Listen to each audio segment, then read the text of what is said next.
Dengan cara ini, bahkan jika Ningxi dan yang lainnya lewat di atas atap, mereka tidak akan dapat mendeteksi aura mereka. Setelah memasuki ruangan, Chen Ping menceritakan semuanya secara detail kepada semua orang. Ketika dia mendengar bahwa Zhu Qingxiu telah melarikan diri ke pulau terpencil untuk menghindari dikejar oleh para penggarap iblis dari aliansi penyegel iblis, dan wajahnya telah rusak, Zhu Qingyue sangat marah. Kemudian, ketika mereka mendengar bahwa Zhu Qingxiu hampir mati, mereka menjadi semakin gugup. Orang-orang sok suci dari aliansi penyegel iblis ini, alasan mengapa kota Qijia begitu kuat sekarang adalah karena saya mendengar bahwa seseorang sedang duduk di kota Qijia, yang membuat tidak ada seorang pun dari pasukan sekitar yang berani memprovokasi kota Qijia. Paman Liu mengertakkan gigi, berharap dia bisa menghancurkan aliansi penyegel iblis menjadi beberapa bagian. Paman Liu, siapa yang bertanggung jawab atas kota Qijia? Ketika Sekte Wanjian masih ada di sana, bahkan jika Anda memberi 10 keberanian kepada kota Qijia, mereka tidak akan berani menargetkan kota Sujia kami. Zhu Qing kultivasi bertanya, sepertinya namanya Ningxi. Kudengar dia juga seorang kultivator iblis. Dia memiliki kekuatan alam Mahayana dan bisa mengendalikan api. Saya mendengar bahwa beberapa waktu lalu, ada konflik antara sebuah sekte dan kota Qijia. Orang ini sendirian membunuh ratusan orang dari sekte lain dan memusnahkan sekte tersebut secara langsung. Itu sangat menakutkan. Ketika Paman Liu menyebutkan paragraf ini, dia jelas merasa sesak napas. Ningxi. Ketika Chen Ping mendengar nama ini, dia secara naluriah mengerutkan kening. Dia tidak pernah mengira bahwa Ningxi masih sangat makmur di wilayah timur dan mulai mengendalikan kekuatan. Namun, kekuatan Ningxi memang memiliki modal yang mengesankan di benua timur. Jika saya pergi ke benua lain, saya khawatir saya tidak akan bisa mengantri. Mengapa? Tuan Chen mengenal orang ini. Paman Liu bertanya setelah melihat reaksi Chen Ping. Chen Ping mengangguk, saya tahu, Ningxi lah yang mengejar kita. Ketika Paman Liu mendengar ini, ekspresinya tiba-tiba menjadi sangat jelek. Kalau begitu ayo kita segera kembali ke kota Sujia secepatnya. Aku khawatir jika kita kembali terlambat, kota Sujia akan mendapat masalah. Paman Liu takut Ningxi akan mengajak orang-orang dari kota Qijia untuk mengambil tindakan. Ji Yun, bawa mereka kembali dulu. Aku ingin bertemu Ningxi lagi. Aku akan membuat mereka membayar harganya kali ini. Chen Ping berkata pada Ji Yun. Tuan Chen, bukankah terlalu berbahaya bagi Anda untuk pergi sendiri? Ji Yun berkata dengan cemas. Kami berdua bukan tandingannya, dan kamu sebenarnya ingin kembali dan mati sendiri. Zhu Qingxiu bertanya dengan bingung ketika dia melihat Chen Ping telah kembali. Mereka memukulmu seperti ini, tentu saja aku akan membalas dendam. Kali ini tanpa kamu menahanku, meskipun aku tidak bisa mengalahkan mereka, mereka tidak akan bisa menangkapku. Chen Ping sangat percaya diri, dia bertarung sendiri dan lebih fleksibel. Zhu Qingxiu mengikutinya, yang sebenarnya membuat Chen Ping sedikit defensif dan tidak bisa menggunakannya. Kamu, ketika Zhu Qingxiu mendengar ini, wajahnya memerah karena marah. Chen Ping selalu menganggap dirinya sebagai beban dan penghalang. Jika Chen Ping tidak menyelamatkan nyawanya, Zhu Qingxiu pasti ingin menendangnya. Entah itu karena aku menahanmu atau tidak, pasti akan sangat berbahaya bagimu untuk membalas dendam. Jika kamu bersikeras untuk pergi, bawalah benda ini bersamamu. Kamu juga tahu ilmu pedang, dan ilmu pedangmu sangat bagus. Ada banyak jurus pedang dalam manual rahasia 10.000 pedang sekte kami.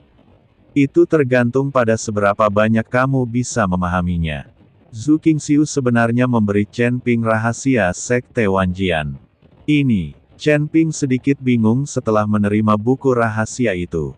Dia bukan murid sekte Wanjian, jadi mengambil buku rahasia orang lain adalah ide yang buruk. Ini bukan untukmu. Kamu harus mengembalikannya kepadaku setelah kamu menggunakannya. Di masa depan, Ketika Sekte Wanjian kita pulih, kita masih membutuhkan rahasia ini. Zhu Qingxiu tahu apa maksud Chen Ping, jadi dia berkata. Ketika Chen Ping mendengar ini, dia menyimpan buku rahasia Sekte Wanjian dengan tenang, lalu pergi setelah menjelaskan beberapa patah kata. Ji Yun dan yang lainnya juga bergegas menuju kota Zujia tanpa henti.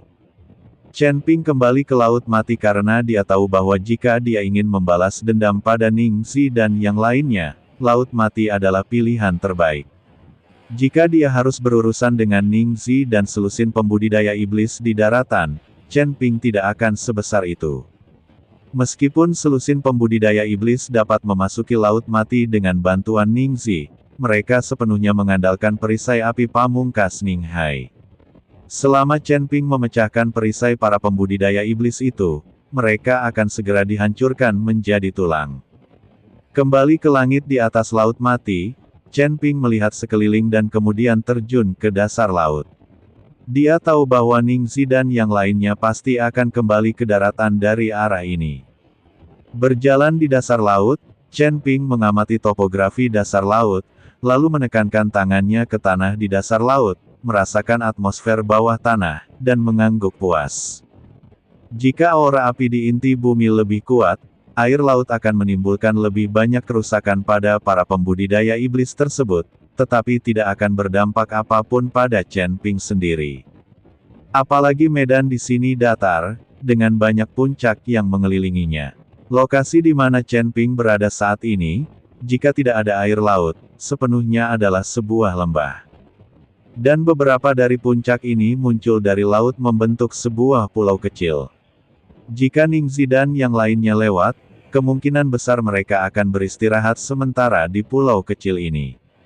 Bagaimanapun juga, terbang di udara dalam jangka waktu yang lama akan menyebabkan hilangnya banyak energi spiritual bagi para beku, terutama setelah pertempuran baru saja terjadi, yang dengan sendirinya menghabiskan banyak uang. Terbang di udara dalam jarak jauh sungguh tak tertahankan. Setelah memilih lokasi, Chen Ping mulai menggambar pola formasi di kaki puncak gunung. Ada banyak gunung di dasar laut, seluas puluhan mil, dan Chen Ping ingin mengukir formasi di kaki puncak tersebut. Akhirnya, ketika formasi ini terhubung, mereka akan membentuk formasi besar.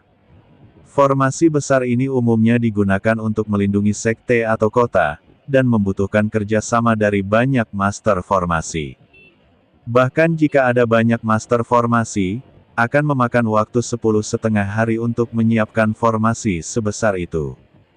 Tapi sekarang Chen Ping sendiri, dan waktunya sangat singkat. Jika dia ingin membentuk formasi sebesar itu ketika Ning Zi dan yang lainnya tiba di sini, Chen Ping tidak sepenuhnya yakin. Oleh karena itu, Chen Ping harus berpacu dengan waktu. Bahkan jika Chen Ping sekarang telah menggabungkan pola ilahi dan pola sihir, keterampilan formasinya tidak sebanding dengan master formasi biasa, tetapi ini masih merupakan ujian yang bagus untuk menyelesaikan proyek sebesar itu. Chen Ping berada di dasar laut, dengan putus asa mengukir pola formasi, dan mengisi mulutnya dengan pil dari waktu ke waktu untuk mengisi kembali energi spiritual yang dikonsumsi. Apakah ini formasi penakluk iblis yang dibuat oleh anakmu? Awalnya aku tidak melihatnya, tapi sekarang aku bisa melihat sesuatu tentangnya. Saat ini, Raja Iblis Ciyun berkata, bukankah aku mengira kamu juga mengetahui seni formasi? Chen Ping sedikit terkejut. Meskipun Raja Iblis Ciyun sangat hebat, dia bukanlah ahli formasi, dan dia tidak tahu banyak tentang teknik formasi. Sial, aku pernah terjebak oleh formasi ini sebelumnya, jadi aku tahu formasi ini. Namun, susunan penekan iblis ini sangat kuat melawan iblis sungguhan, tetapi orang-orang itu hanyalah pembudidaya iblis biasa, bukan iblis sungguhan. Arai penekan iblis Anda jauh lebih lemah. Dan untuk menghadapi anak-anak kecil itu, kamu sebenarnya harus menyiapkan barisan penekan iblis yang begitu besar. Itu hanya membuat gunung keluar dari sarang tikus mondok. Beri aku kendali atas tubuhmu nanti, dan aku akan membantumu membunuh bajingan kecil itu. Raja Iblis Ciyun berkata dengan ringan.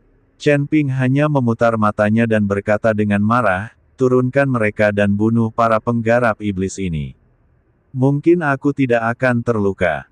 Jika aku memberikan tubuhku padamu, mungkin jiwaku hanya tersisa sedikit.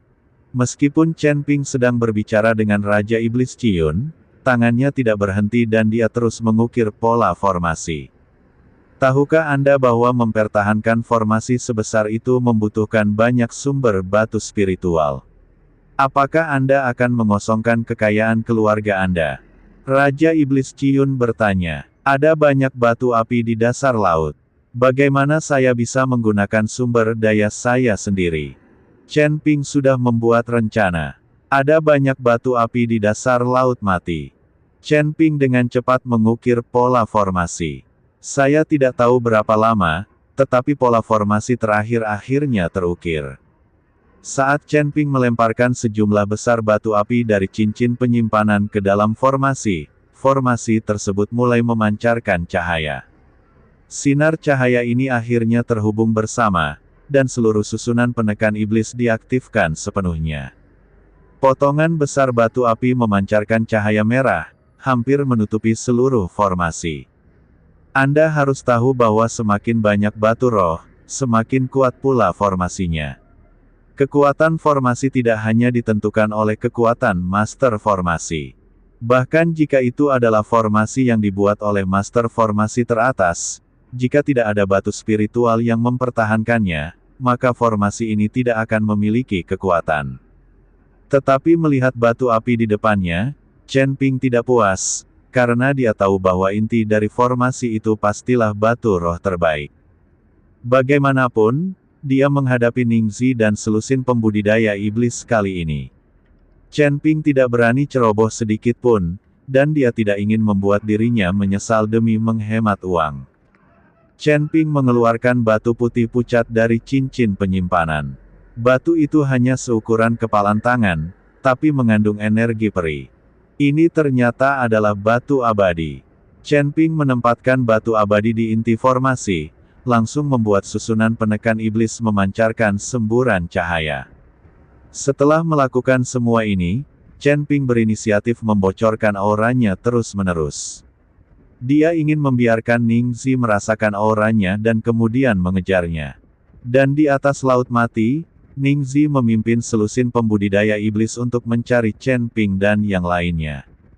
Dia tidak percaya Chen Ping dan Zhu Qingxiu bisa meninggalkan laut mati dalam waktu sesingkat itu. Terlebih lagi, Zhu Qingxiu terluka parah. Jika dia tidak dirawat tepat waktu, dia akan mati, jadi Chen Ping pasti akan menemukan tempat di laut mati untuk membantu Zhu Qingxiu sembuh terlebih dahulu. Anda harus tahu bahwa keadaan Zhu Qingxiu sangat sulit untuk diobati, dan tidak mungkin disembuhkan dalam waktu singkat. Jadi Ningxi percaya bahwa Chen Ping dan yang lainnya pasti masih berada dalam jangkauan laut mati, tapi mereka tidak tahu di mana mereka bersembunyi. Bahkan jika dia melihat ke langit dengan seringai itu sekarang, dia tidak dapat mendeteksi aura Chen Ping. Kalian sekumpulan sampah, kalian sungguh menjadi beban. Ningxi lupa melihat selusin pembudidaya iblis dan mengutuk dengan tidak sabar. Para pembudidaya iblis itu tidak berani mengatakan apapun, mereka hanya bisa menundukkan kepala dan mengikuti Ningxi dengan putus asa. Tuan Ning, kami telah mencarinya selama beberapa jam. Saudara-saudara tidak tahan lagi. Mari kita cari pulau terpencil untuk beristirahat dan biarkan saudara-saudara pulih. Biksu berbaju hijau hanya bisa gigit jari dan berbisik kepada Ningxi. Tidak ada waktu bagimu untuk istirahat, tapi aku bisa membiarkanmu pulih untuk sementara. Setelah Ningxi selesai berbicara, dia mengeluarkan kuali tungku dari tubuhnya. Kuali tungku ini hanya seukuran telapak tangan dan terlihat sangat bulat. Sisi kuali tungku sebenarnya berlubang, dan ada gumpalan asap merah yang keluar-keluar dari itu. Setelah asap keluar, ruangan di sekitarnya tiba-tiba menjadi sedikit panas. Ini adalah energi spiritual api tertinggi, yang sangat berharga. Jika kalian semua menyerap sebagian, kekuatan fisik kalian akan segera pulih. Ningxi berkata dengan dingin. Ketika selusin pembudidaya iblis mendengar ini, mereka segera berterima kasih kepada Ningxi, dan kemudian dengan rakus mulai menyerap energi spiritual api tertinggi. Benar saja, setelah energi spiritual Zihuo memasuki tubuh, selusin pembudidaya iblis ini semua merasakan perasaan lega di tubuh mereka, dan perasaan lelah pun hilang. Tuan Ning, ki spiritual api ini memang bagus. Bisakah Anda membiarkan kami menghirupnya lebih banyak? Biksu berbaju hijau bertanya dengan penuh semangat.